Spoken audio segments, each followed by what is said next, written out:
Kita ke Kabupaten Maluku Tenggara, tumpukan sampah berserakan di Jalan Wadek hingga Langgur, Maluku Tenggara.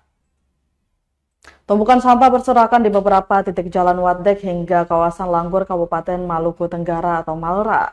Pantauan tribunambon.com Senin 19 Agustus 2024 pukul 12 siang.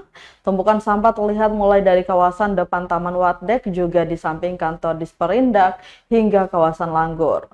Tumpukan sampah terdiri dari bekas popok anak-anak, kertas nasi, bungkusan plastik makanan ringan, botol air bekas minuman hingga tikus mati. Ironisnya tumpukan sampah tersebut berada tepat di bahu jalan-jalan utama yang menjadi akses vital masyarakat. Kondisi tersebut ramai dikeluhkan oleh masyarakat sekitar Wadek.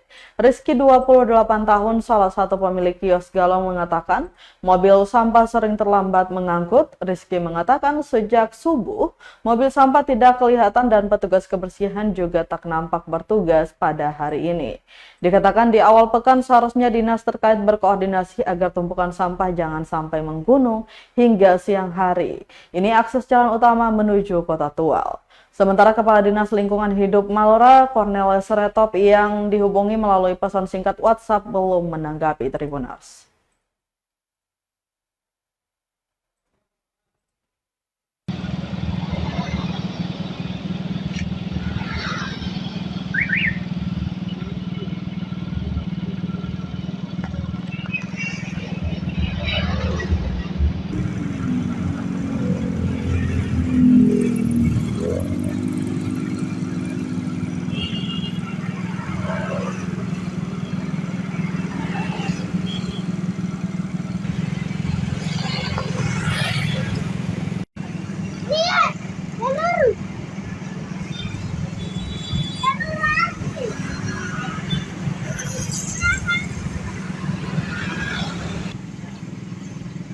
Download Tribun X sekarang, menghadirkan lokal menjadi Indonesia.